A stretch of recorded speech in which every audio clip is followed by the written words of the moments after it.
Welcome to Zoom In, Zoom Out, your global look at news from Taiwan. I'm Eric Tsai. October 10th is the National Day here in Taiwan. The holiday celebrates a historical uprising that led to the founding of Republic of China, Taiwan's official name. Its connections to China underscores questions of national identity in Taiwan, and this year the debate is being drawn out around the design of the National Day logo. Today, to further discuss the topics of identity and branding, we have Hendrick Hsiao. Hendrick Hsiao is the art director at Y&P Design International. They're a company that specializes in corporate branding in Taiwan and around the world, whose clients include Fortune 500 companies. Hendrick, welcome to the show. Thank you for having me. It's a real honor. Let's first give the audience some context. You were also a major in politics back in school. How would you describe this holiday to other people? Yeah, I think it's important to get the context behind this holiday, right? So officially, it's the commemoration of when the Qing Dynasty was overthrown, the last emperor of China was overthrown, and China was established as a republic. So this is the name ROC that we constantly see, Republic of China. And then you fast forward a few years, China is thrown into a brutal civil war and between the ROC and the Communist Party. And eventually the ROC was forced to retreat to Taiwan, paving the way for the modern Taiwan ROC name that we get now, the communist state in China forming the PROC. So then it begs the question, like, what does this holiday even mean to modern day Taiwan and the modern day Taiwanese people? So recently, both the KMT and the DPP have used this holiday and the logos associated with it as like a political battleground to throw jabs at each other and to push their own political agenda.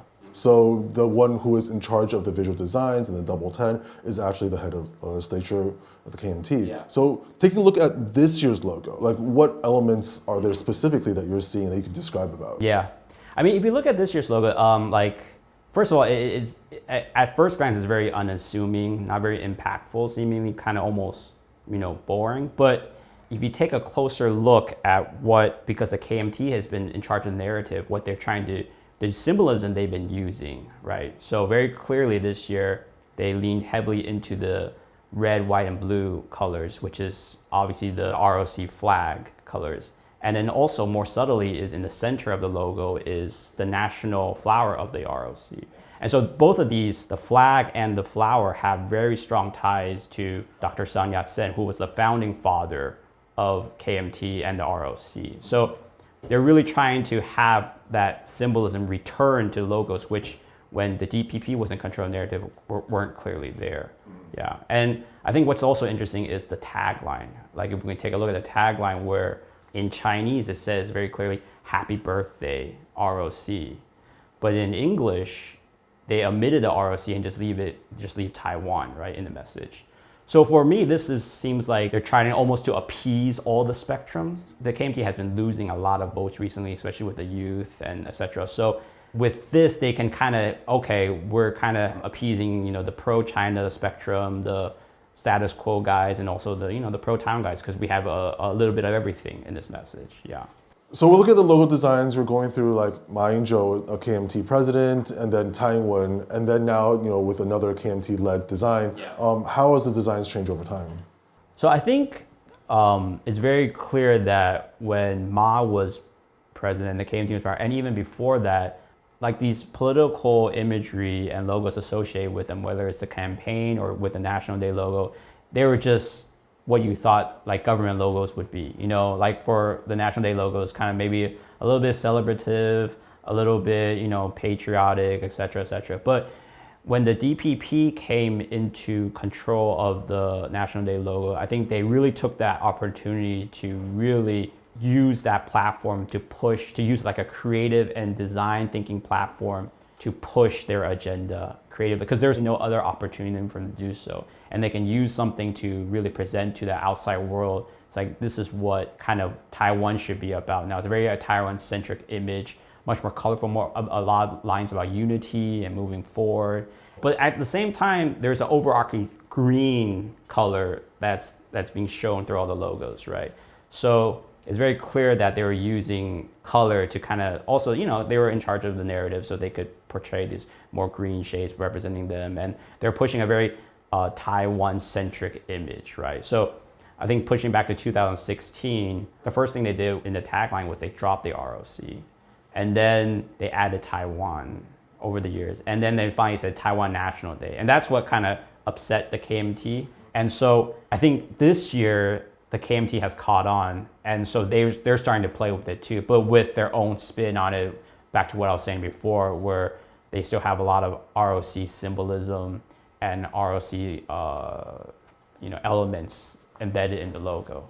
This year's logo has caused a lot of uproar, talking about and discussing whether it makes sense or it doesn't make sense and stuff like that. So does that cause a disconnect between the higher ups deciding how it looks versus how the people feel? Yeah. So definitely with government related projects, there's going to be a disconnect. I think there's been a disconnect for a while between what the KMT wants and what the general populace wants. So that's why it's, the DPP has been controlled for 8 years. That's why Tsai Ing-wen was president for 8 years and now Lai Ching-te is president, right? So there's definitely a disconnect there. And I think they're struggling to find their own identity, the KMT, to try to resonate more with the younger vote and the younger generation. So I think also, this ties into the new party, right? The TPP, which has been able to capture the youth vote.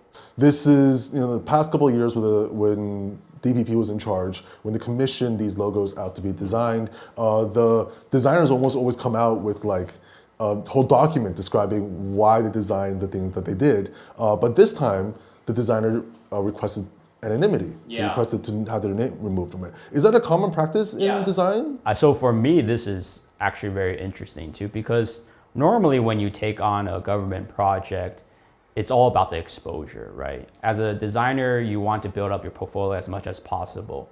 So the amount of free exposure you get if you landed the logo, it will be enormous, right? From social media to traditional media, everyone's gonna come and want to interview like, oh, what was the creative process? Why did you do this, et cetera, et cetera. But the fact that the designers this year want to remain anonymous is very peculiar to me. Like, why would you not want that free exposure, right? It's almost as if a lot of the logo was done in, committee through a lot of deliberation between the government and the designers.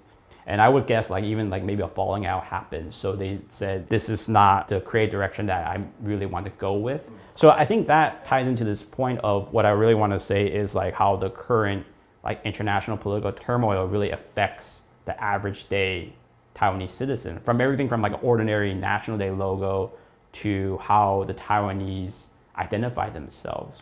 Even the government, are we Taiwan ROC? Are we ROC? Are we Taiwan? Even the government doesn't know, right? They're using this national holiday and the logo to try to push, different agendas. So in the end, it's very hard for the Taiwanese to really have a strong identity.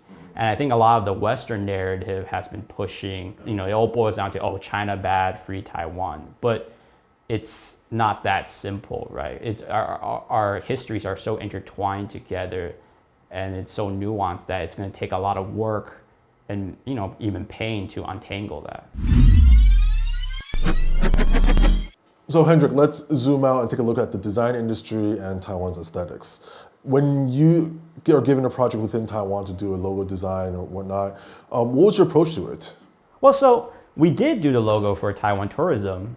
Okay. Yeah. How did you go about that? That's actually a pretty interesting story because first of all, it also went through committee and a lot of, it's everyone's oh, what defines Taiwan, right?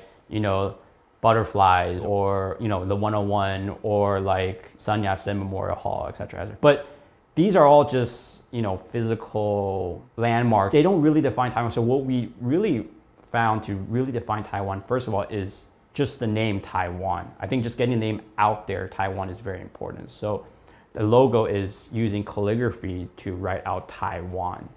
And what also really defines Taiwan is the people, the Taiwanese people, their Taiwanese spirit, the friendliness, the openness, and just our, all of our identities and struggles and cultures. That's what really defines Taiwan. So if you look at the Taiwanese logo that we created for the tourism board back then, is inside the calligraphy for Taiwan, we created a cute little story of a Taiwanese person welcoming a guest to his home, and then they're drinking tea together. And at night, they discuss Taiwanese stories and cultures and folklore. So having done a lot of designs here in Taiwan, what is Taiwan's design language? What is Taiwan's aesthetics?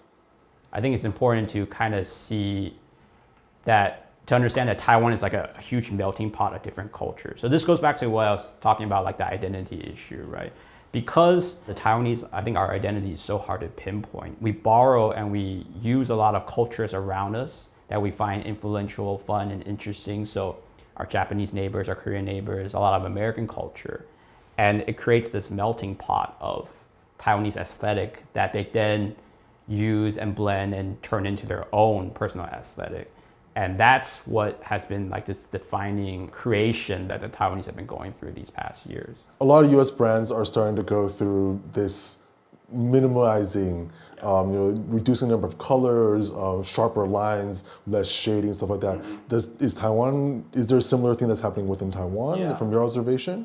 So for the US brands, they have this huge marketing engine behind it, like money to support and really push the brand. So they can afford to be, very minimalistic because they know they have a lot of marketing and PR behind it to shape, evolve, and create this story to tell to the consumer. They can almost, I like to use the term brand washed, right? They can just constantly bombard the consumer with the image that they want. But Taiwan, a lot of these companies don't have the budget or do they even want to spend the amount of money? Like I like to take the comparison between TSMC and Intel, right? They're both business to business companies and they're both juggernauts in their respective industries, but Intel spent a huge amount of money marketing and pushing Intel. So where now every consumer knows like Intel, right? Intel inside. But no one knew about TSMC until now. And they're only getting coverage because of all like the political turmoil surrounding Taiwan now. And it's not like they spent money on the marketing, it's free marketing, right? It's free exposure. So the difference is that for our Taiwanese clients, I think we need the logo to be impactful right from the start. It needs to immediately tell a story and it needs to cut through the rest of the competitors, the rest of the noise. So sometimes you can't afford to be very minimalistic. You have to almost weird or crazy logo or something. It needs to be immediately memorable. Like if you ever seen an overview of Taiwan, it's just a bunch of signage. Because Taiwan, it's a small, Taipei especially, it's a small amount of land with a lot of people, a lot of companies, a lot of everything. So it's just a lot of signage. So how do you cut through all of those signage, all those colors, everything, right? So to bring the tourism to Taiwan, what kind of branding should Taiwan be projecting? Yeah. So one thing I think we've done a really good job is with our food, right? So you look at any country and we did this recently with a local brand and trying to push some of our food culture to the Western world. You look at the Japanese with ramen or the Koreans or even the Vietnamese with pho. Like food is what ties everyone together. So recently, I think we've been doing a really good job of bringing a lot of food tourism to Taiwan. And I think Taiwanese food is top tier in the world for sure. So that is something that we can really push. Like stuff like this, how beautiful Taiwan is, the country as itself, and the people, how beautiful the people are. I think these are all like how friendly, how safe it is, how convenient it is. These are all things that would definitely attract tourists to Taiwan. So, Taiwan is a very young island country, right? But so it doesn't have a lot of the history behind, the Europeans have or even the Japanese have. But what we do have is a lot of the young energy and what makes us Taiwan in the first place, our food, our people, our beautiful island, stuff like that. And that's, I think a lot of people is resonating with a lot of people and it's bringing a lot of tourism in. Hendrick, thanks for joining us today. It was great to hear your insight on design, logo, and all that as well too. Yeah, thanks for having me. It's a rare opportunity to be able to talk about two of my great passions, politics and design. This has been Zoom In, Zoom Out. For more stories from Taiwan and around the world, check out TaiwanPlus News on our social media platforms. Thank you for joining us.